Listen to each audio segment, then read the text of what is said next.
Talking with the experts. Want to learn how to host a profitable virtual summit and create an audience of raving fans? Nilofer Safdar in episode 291 tells you how. So, if you love what you're doing, you're going to do an amazing job. And the other thing is that invite speakers whom you want to learn from. And this was exactly what my thing was whenever I was doing my virtual summits. So I would invite speakers that I wanted to learn from, and I was really eager to learn from them. And so when I was sitting in front of them, when I was, interviewing them, it was like I had this burning desire. Oh my God, they're so amazing, and I get to have them for 1 hour. And this I can ask them all the questions I want to ask. And the other thing that I loved doing was I loved doing live interviews. So I would have live interviews, and I would have callers who would come in live and who would ask their questions and all, and that was amazing. Welcome to Talking with the Experts. This is where we discuss great ideas to take your business to the next level. How do we know these ideas work? Well, it's because we're talking with business owners who are using these ideas. Business owners who have years of experience and expertise. All things business by business owners for business owners. And now, here is your host, Rose Davidson. Hello and welcome to Talking with the Experts. I'm your host, Rose Davidson from rosedavidson.com. Talking with the Experts is about all things business by business owners for business owners. You can find it on all good podcasting streaming platforms and on YouTube. And I just want to ask you this question. Have you ever run a profitable virtual summit? And has that created an audience of raving fans? My next guest, Nilofer Safdar from the United Arab Emirates, is going to discuss with us about how virtual summits can help online businesses add thousands of email subscribers to their business. Now, Nilofer is well known in her industry as a fun, energetic executive sales coach who leads with her heart. She is known also as a fun, transformational coach whose rigour and intellect is matched by her compassion. And she has been a money and mindset and success coach since 1992. Welcome, Nilofer, and thank you so much for joining me today. Thank you for having me, Rose. It's wonderful to be here with you talking about virtual summits.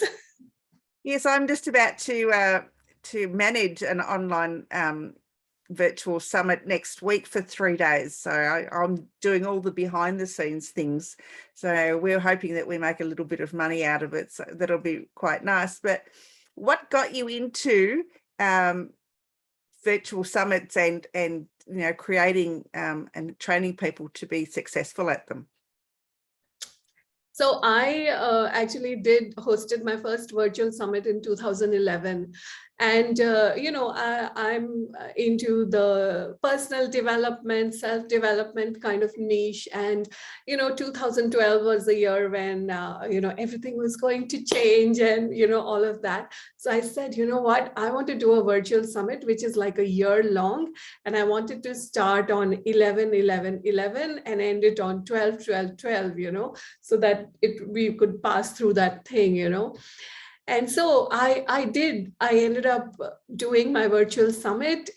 I did not go on for a year because, after 7 months, I just felt that I needed to do something different. But for 7 months, I interviewed 65 experts. And when I started, I had no online business. Before I started, I was a healer, and I used to see, in-person patient, clients, and I was doing good. But, I always had this thing about the online space, and having lived in Saudi Arabia, I felt like, I want to be able to live anywhere in the world, be connected to the whole world, and share my gifts and also learn whatever I want, just sitting at home. So the virtual summit was the perfect thing for me. And at that point of time, I really had no business, as in the online business. And I had two small kids. So one was 2 years old, one was 6 years old.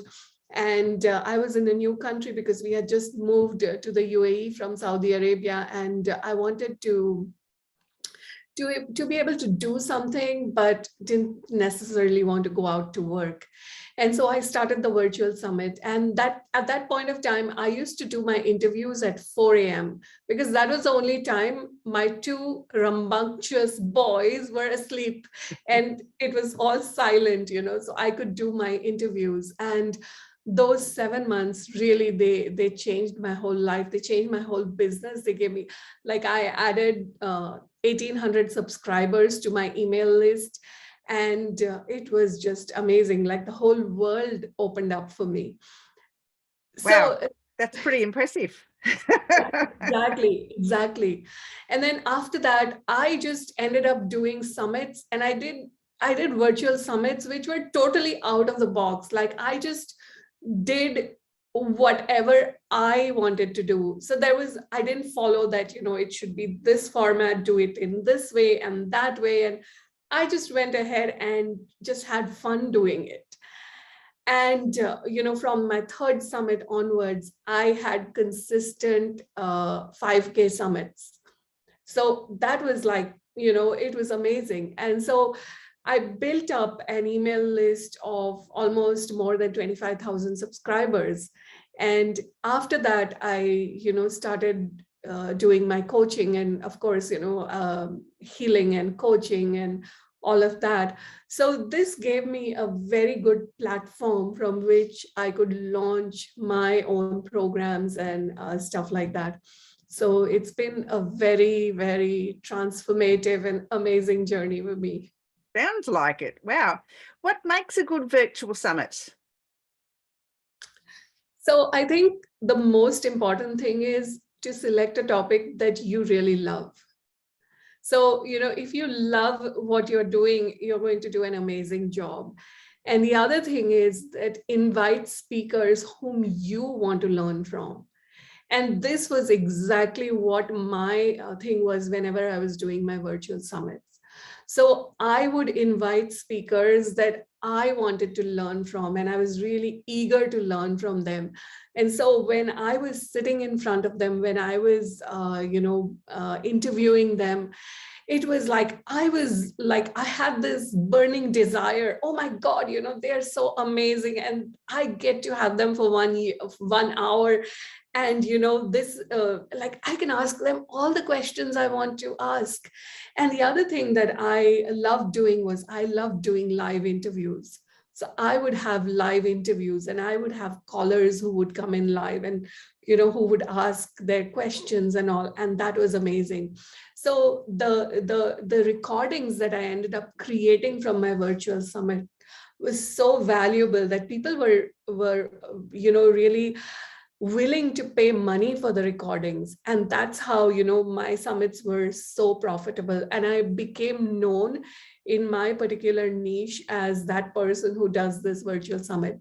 The other thing that occurred was, and most of my virtual summit, I did it in a very micro niche. And this is a type of kind of, you could call it a healing modality called access consciousness. And so I became known throughout as this woman who does the virtual summit. And so I would have speakers who were excited to be on my summits, because what started to occur was that when they came on my summit, they were exposed to this worldwide audience.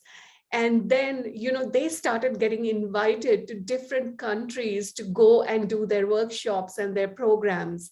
And so, they were really excited to be on my virtual summits. And the listeners, they had so much transformation occurring that they,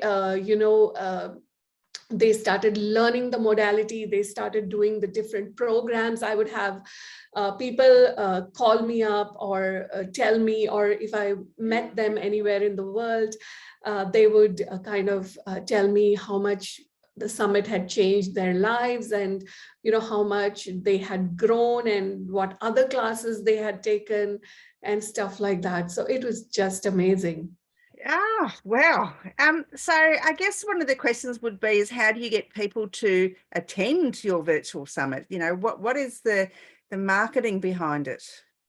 So it's really very simple. It's a collaborative audience sharing. So what you do is that you invite speakers to be on your, so first of all you select a theme for your virtual summit, and this theme it depends on what you want to do with your summit. So for example, if you are just starting out new and you want to use the virtual summit as a business model, so then you just go with a theme that you love, you enjoy, whatever you love. But say, for example, you are an established coach and you already have a program, and what you want to do is you want to fill up your program with your virtual summit. Then what you're going to do is you take your signature program, you look at the big problem that your program solves, and then that big problem becomes the theme of your virtual summit. So once you have the theme, then what you do is you invite speakers who are going to give you micro solutions to that big problem. And so those become the topics of your virtual summit. And then these speakers, obviously they have their own audience, they have their own email database. And so what they do is that they invite their audience to listen to this virtual summit. And their audience has to sign up for this virtual summit in order to listen to all the free interviews. And so that's how you end up creating an audience of thousands of raving fans. And here's the thing, in the virtual summit, you are the one who is doing all the interviews. You are the common thread. So, everyone is exposed to you. So you have that authority built expert status. And one of the things that I always, recommend is that you yourself teach something during the virtual summit. So, you also get that speaker tag. And that's how you end up creating your whole audience. And once the summit is over, then you can go through the launch process for your signature program. And now you have this amazing, engaged, captive audience. Wow. Who is just, ready to go with your offer. That's so simple. It is. And there's a lot of moving pieces to it, which right? Yes, there are. I guess, you go from, I guess, the virtual summit to, your email lists and all that sort of thing. How do you know what to charge? Do you have a free group and a paid group, for your summit, or do you just have a paid group? I always love to offer the free. So, my summits are all free. So it's free for people to attend. And then all the recordings, they can access them for 48 hours. So if people would like, now, of course, if you are doing like a 3-day summit and you have like 20 interviews in those 3 days, so obviously you cannot listen to all of those. So then people have a chance to upgrade and buy the upgrade package, and that allows them to, access the recordings later. Ah, yes, that sounds like a bloody brilliant plan. Absolutely. And the good news is that, people who would like to attend for free get to attend for free. And then there are those who love to have the recordings. And of course, I always focus on the content. I love to bring forth content which the experts actually charge money for. And so what happens is you end up creating this robust, almost like product, from the entire virtual summit, because this is something people would be willing to pay for. And that's where, the monetization piece comes in. Yeah, it's very similar to what we're doing. So I think we're on the right track, which is really great. So is this the first time you're doing it? Sorry? Is this the first time you're doing the summit? The second time we did a summit in March. which wasn't as successful, but this one's got a lot more well-known speakers to it. So we're hoping this one will be more successful. But I think that it takes time for them to be, well known, I guess, to know that you're going to be putting summits on. And the lady that's doing this is only her second one. So, but it's the first time in Australia that it's actually a virtual summit for 3 days or something. I'm not quite sure. She's got some sort of thing going on. Anyway, my question, I lost my train of thought then. Yes, what do you use as a platform for broadcasting your virtual summits? So I do my, I have pretty much done most of my virtual summits as audio summits. And it's only the more recent summits that we've done the video version. So when I was doing audio, we would do instant teleseminar. And I love instant teleseminar. It's really brilliant in that way. And then recently we use Zoom. But once my entire virtual summits are hosted on Kajabi. So once the interviews are over, then everything is uploaded on Kajabi and people can listen to the free version on Kajabi. And then, if people have purchased the all access pass, then they can get access to it on Kajabi as well. Oh, very good. It sounds really interesting, the way that you're doing it. It's I've heard it done by others similar to that. So yeah, it's something that we could maybe look into when we finish up ours next week. Nilofer, have you written any books about online summits and what people should be doing? I actually haven't written books about online summits, but I have repurposed my summits into books. So I have 7 books published, and 5 of those are actually, repurposed from summits. So it's like, it was amazing. You do these summits, you have all these interviews, you can transcribe the interviews, and then off they go into a book. So I have 5 books like that coming from summits. Congratulations. Well done. Yeah. Yep. And have you thought about podcasting? Because a virtual podcast is much like a summit anyway, and you just interview different people on different days of the week. Exactly. It's coming very soon. I've actually, I have already done 9 interviews, and, I've been really busy with my launch calendar and stuff like that. So as soon as there is some space, then my podcast is going live. It's called the Genius Activator Podcast. Oh, that's really good. I'll have to have a listen when it comes out. Absolutely. Nilofer, have you got any last words of wisdom that you'd like to share with our audience today?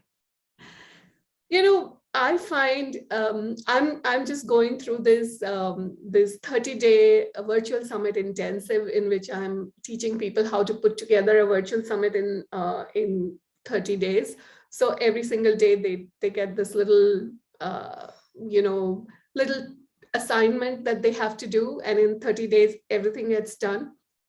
And as I have been creating it, I realized just how much I love virtual summits, how much I love connecting with people, how much I love interviewing people, and how effortless this whole journey of virtual summits has been for me. Of course, the technology and all that was a learning curve, but once you learn it, you know it all. And so if, there is someone who's starting off in business, and even if they don't know what to do in their business, the virtual summit is an amazing business model. And literally you can put together your first virtual summit in 30 to 60 days. And at the end of it, you have money. You don't have to wait for the money.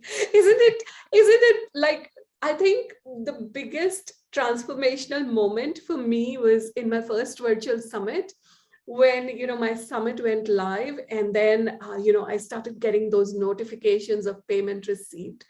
There's nothing like receiving those ding ding ding ding. And because I live in UAE, and we had all these restrictions, so I only had PayPal. So to receive all those notifications upon notifications upon notifications of payment received, oh my God, that is the most exciting feeling in the world.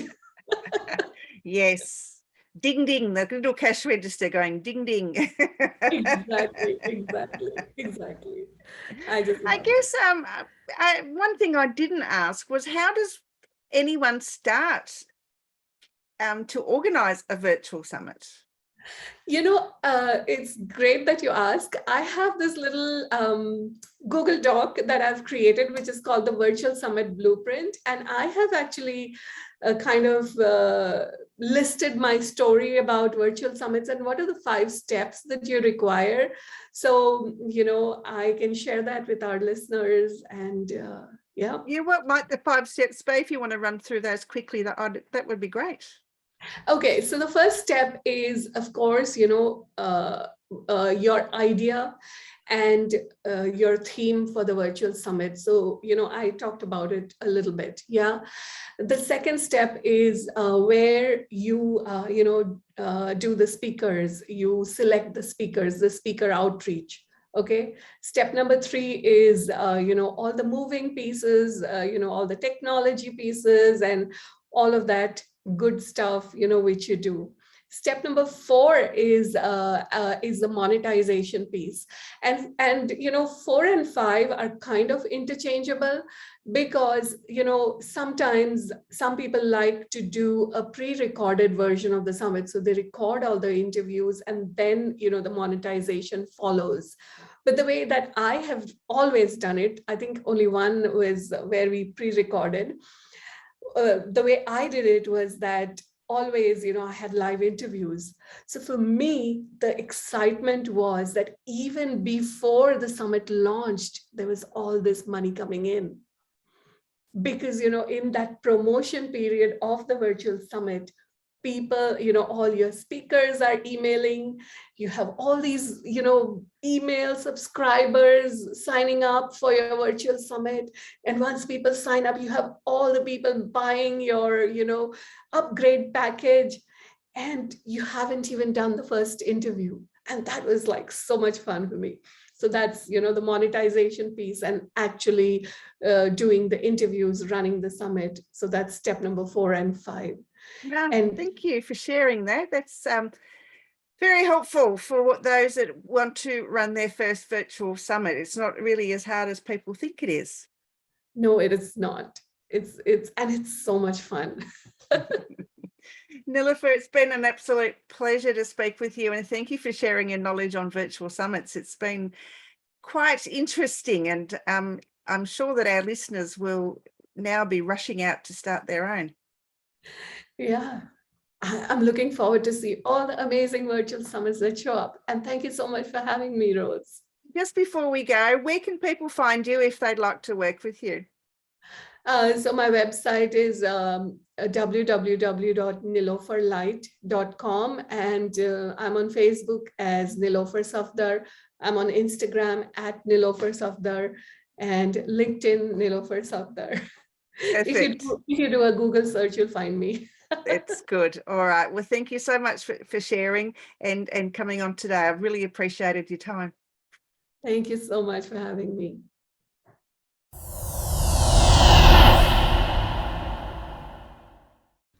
Talking with the experts.